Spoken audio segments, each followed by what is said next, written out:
After 15 years of music production and hundreds of one-on-one coaching sessions, I've learned what makes a drop flop. In this video, I want to share the 4 most common mistakes to help you avoid them and make better music.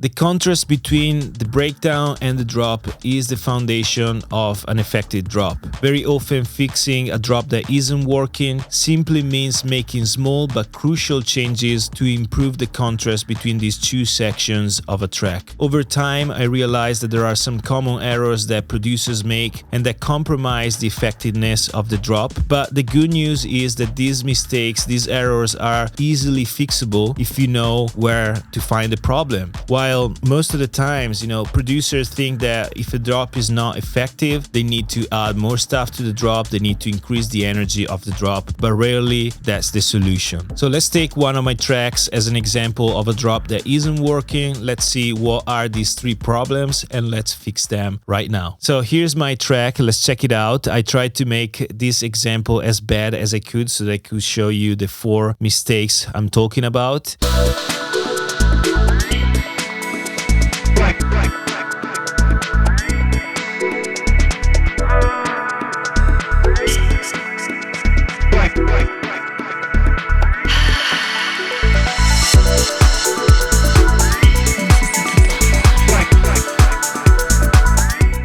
I'm sure you can say that this drop is not the most effective. Surely it could be better. We could emphasize a little bit more the passage from the breakdown to the drop and emphasize the energy that the drop carries.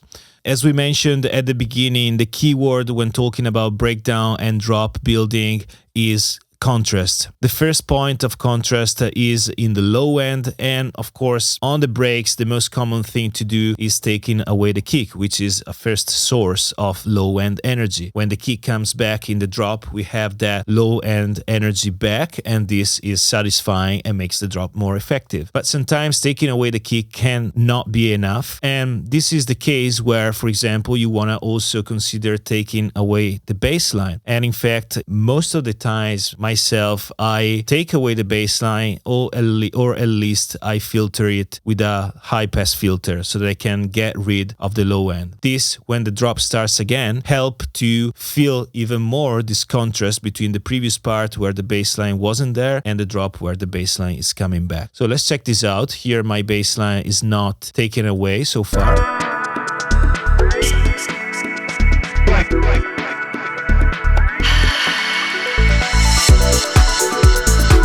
So, of course, when the drop starts, nothing changes on the bass line, on the low end in this case. So I'm gonna filter this bass line in the last part of the break. You don't have to filter for the whole break, it depends on your taste. But at least before the drop, I wanna filter it out. And I will also get rid of the last few notes so that we create a moment of suspension before the bass line comes back in.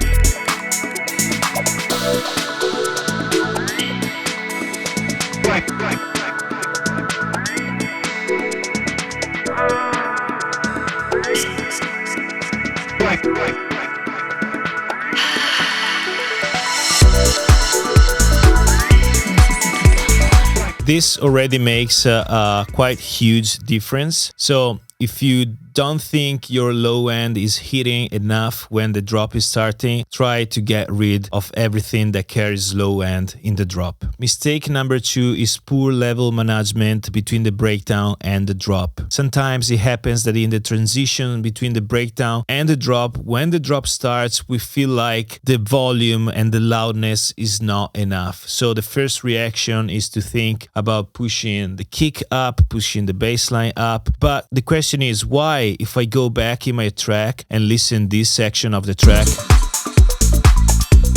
everything feels fine? So why, when I move from the breakdown to the drop, this doesn't feel fine anymore? the kick seems too quiet, the bass line seems too quiet. Well, the answer is, of course, in the fact that I didn't manage well the volumes of the different elements in the breakdown. So in the breakdown, oftentimes happen that, we have a synth and we start opening the filter, like it happens for this synth. As you can see, if I go here on controls, my frequency goes up all the way up in the break. And the same for this synth, here it's super closed, but then it opens up. Okay, not only, but also the feedback goes up here, the dry wet goes up here. Now, I exaggerated some of these parameters, but the concept is that if we add more delay, if we add more reverb, if you open the filter, the perceived loudness in your breakdown will go higher. And sometimes it goes so high that when you get to the drop, everything else seems too quiet. Okay, so we for sure have to manage this element. We have to control this element, maybe by opening these filters, and if we feel that the loudness gets too high, we automate the volume just to take it down a little bit. In this way, when the drop starts again, you still feel the hit. Other people decide to do this kind of thing on the master level, so they take the volume on the master and they do a slight automation here, maybe just a couple of dBs, so just a little thing that makes this more impactful. I don't do that often, but let's check it out if it works.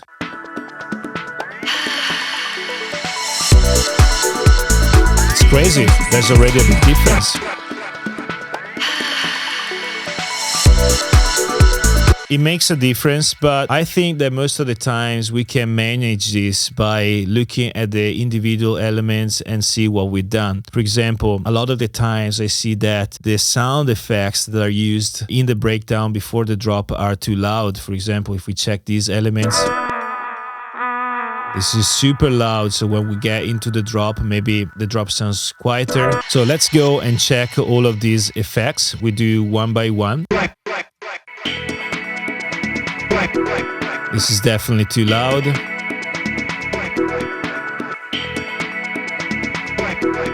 This is okay. Let's check this one. What is this? Also this we don't. Super loud. These need to be like subtle things. They don't have to be like too much in your face. Let's check this out. This is fine. Check this out. Definitely too loud.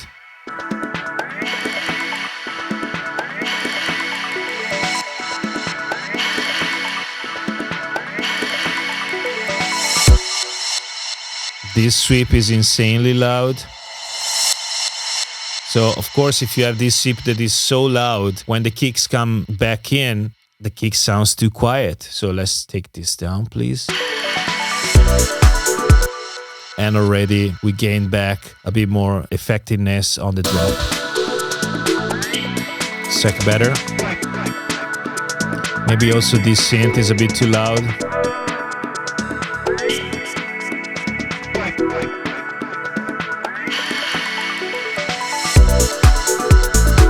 I think I'm gonna push the synth a bit more. I like it to be loud in the drop, okay? So we don't have to put everything back, in the mix, but still we need to find a good trade-off.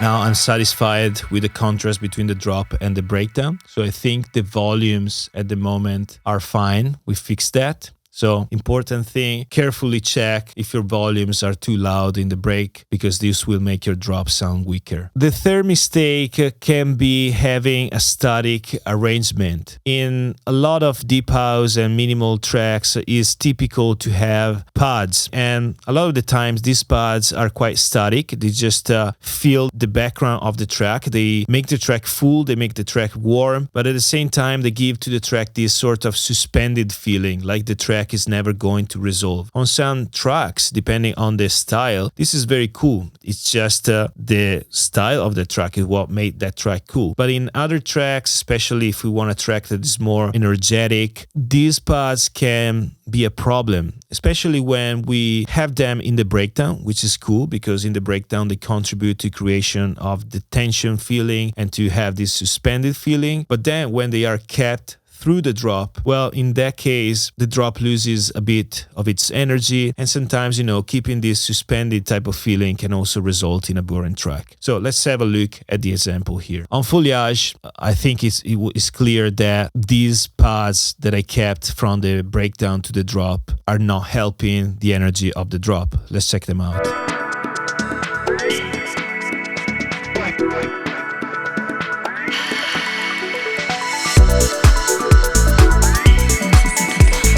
So this pad is taking a lot of space in the mix, but this pad is cool so far, okay? It's cool until I get to the drop. So why not trying to get rid of the pad when the drop starts? Another option is to close the filter down, but I'm just going to get rid of it. So let's check it out now.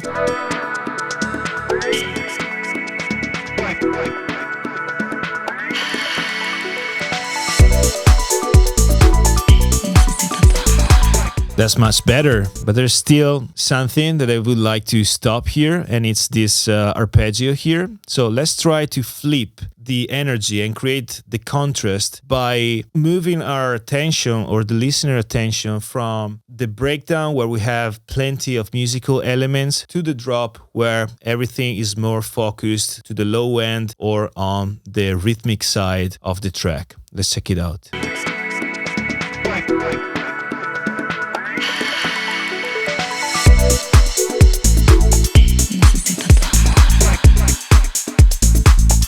I think this is much better. Bonus tip, on this track specifically, I also wanted to use a surprise element, which is this melody that enters only in the drop. So before this melody is not announced, there's nothing before about it. On the drop, this new melody comes in. So this, together with those pads that go away, creates a nice surprise in the track, in my opinion. Let's check it out again.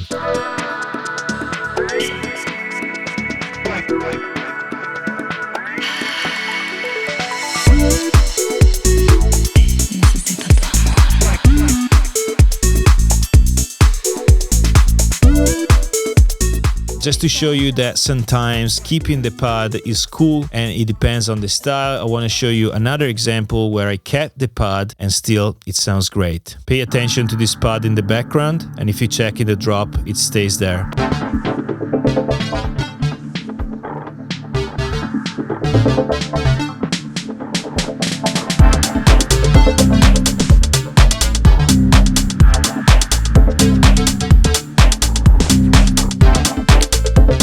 Take that away, it's not as cool. So in this case, the pad is the backbone of the track. So taking that away would empty the track a little bit too much. So it really depends. This is not like a generic mistakes. It depends on the track you're working on. But for sure, if you think your drop is weak, try to take that away and see if it makes your drop better. Before we move to the next mistake, if you're enjoying this video and want to learn more about how to create breakdowns and drops, I've created a video course on minimal improvements called The Architecture of Tension. And it's about understanding the theoretical and practical principles behind the creation of breakdowns filled with tension and drops that work on the dance floor. If you want to dive deeper, you find the link in the description of this video. The fourth and last mistake is easily fixable, and it's about not using sound effects to delineate the start of the drop. In fact, crashes and similar sound effects help to emphasize the climax that we have when the drop starts and create a peak of energy that makes the drop more effective and mark the start of the drop itself. So let's have a look inside the track Foliage.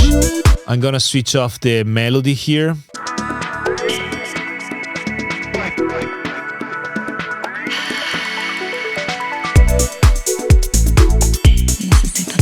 Okay, still nice, but we can do better. Let's see with the crash on.